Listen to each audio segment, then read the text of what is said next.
Magandang gabi po sa ating lahat, mga kapatid. Magandang gabi rin po, Father. Tayo po ngayon ay nasa ika-20 linggo sa karaniwang panahon. Ika-19 ng Agosto, ang araw ng ating pagdedebosyon sa ating mahal na patron, San Pablo ng Cruz.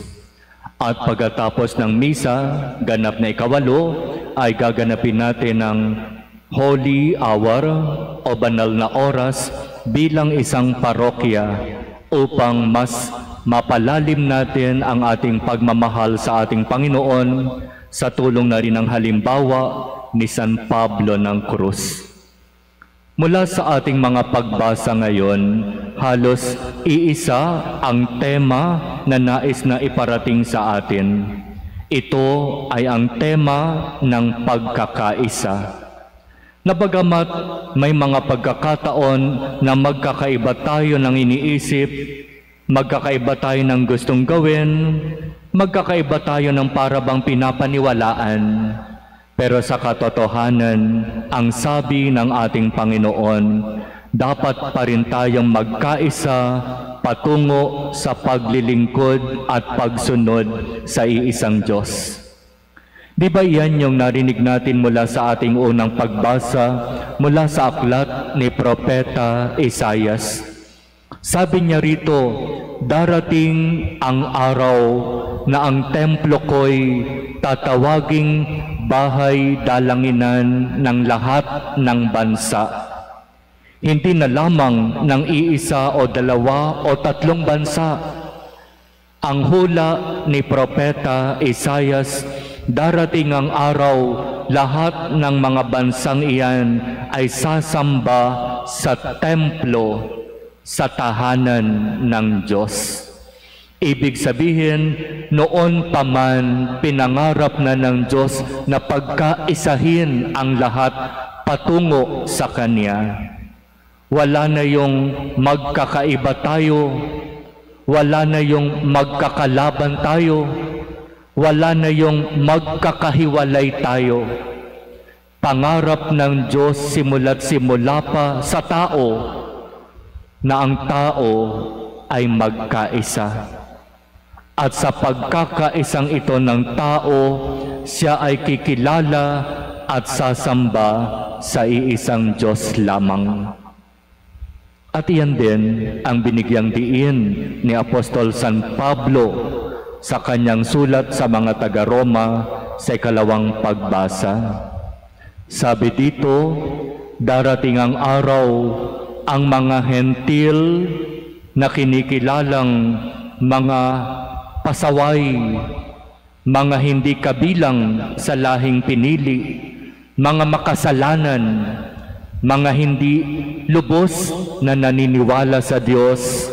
Sabi ni San Pablo, darating ang araw, bubuksan ang templo ng Diyos sa kanila at ibabahagi din sa kanila ang biyaya mula sa Diyos. Naging masuwayin sila, pero tandaan ninyo, sabi ni San Pablo, sila rin ay kinahabagan ng Diyos.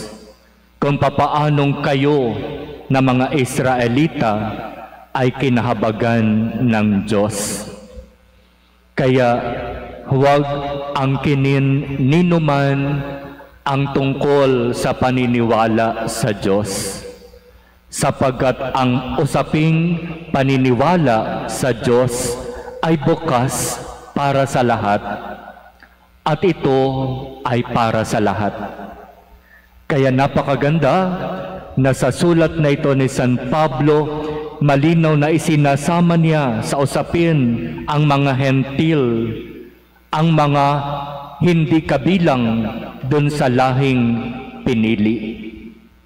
Darating ang araw, ang mga Hudyo, ang mga hentil, ang mga naniniwala at ang mga hindi naniniwala sa Diyos ay pag-iisahin patungo sa iisang Diyos. Sa Ebanghelyo mula kay San Mateo, sinasabi, isang babae ang lumapit kay Jesus at nakiusap sa kagalingan ng kanyang anak. Nagkataon itong babae na ito, Cananea. Dayuhan, hindi siya Hudyo.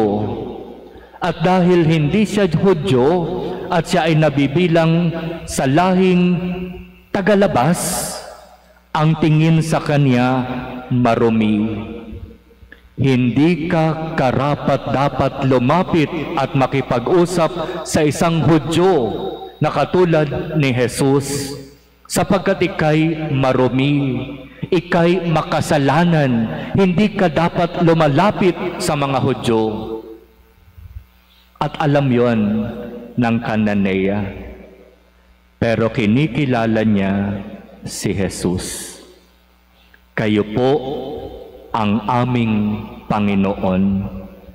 Naniniwala ako sa inyo na sa pamamagitan lamang ng inyong salita, gagaling ang aking anak.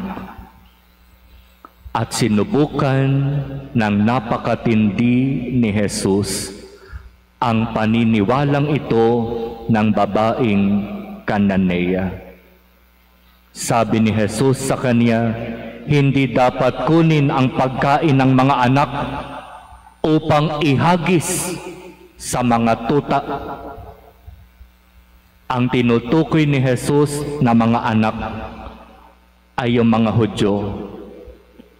At ang tinutukoy niyang mga tuta, yung mga Cananea. Sobrang tinding panglalait. Sobrang tinding pang-aalipusta. Biruin mo, ihambing ka sa tuta. Anong sabi ng babae? Tunay nga po, Panginoon, ngunit ang mga tuta man ay nagsisikain ng mga mumo, yung mga pira-pirasong tinapay at kanin na nalalaglag mula sa hapag ng Panginoon, at mula doon sa lapag, iyon ay sinisimot ng mga tuta. Alam ito ng babae, tunay nga po, Panginoon, na ang mga mumo na nalalaglag ay kinakain at sinisimot ng mga tuta. At dito, bumilib si Jesus sa babaeng Cananea. Napakalaki ang iyong pananalig. Mangyayari ang hinihiling mo.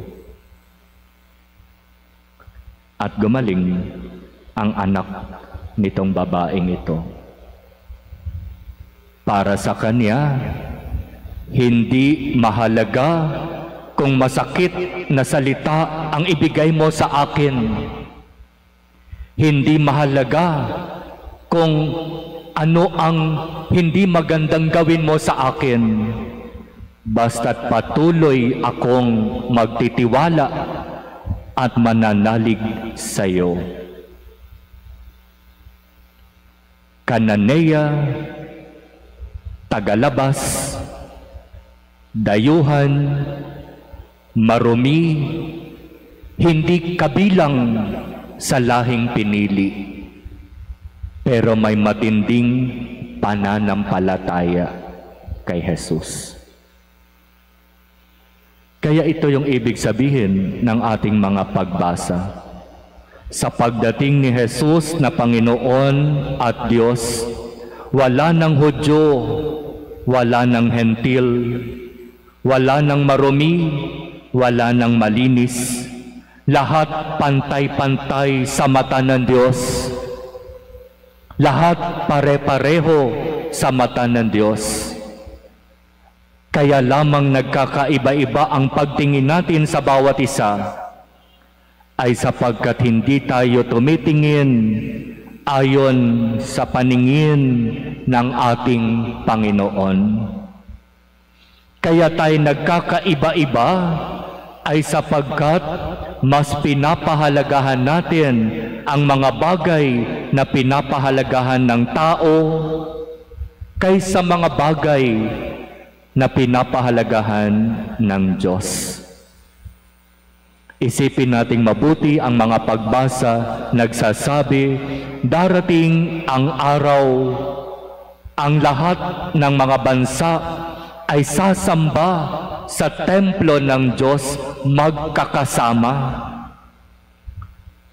At nawa, hingin natin sa Diyos ang biyaya na magsimula nawa ang pagkakaisang iyan dito sa ating parokya.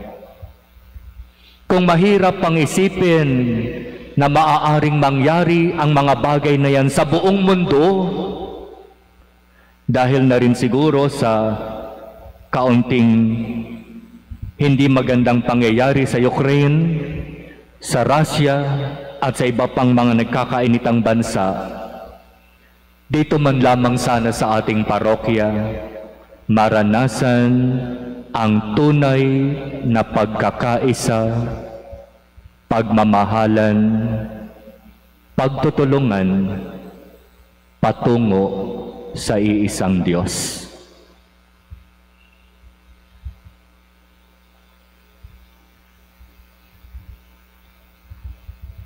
Amen.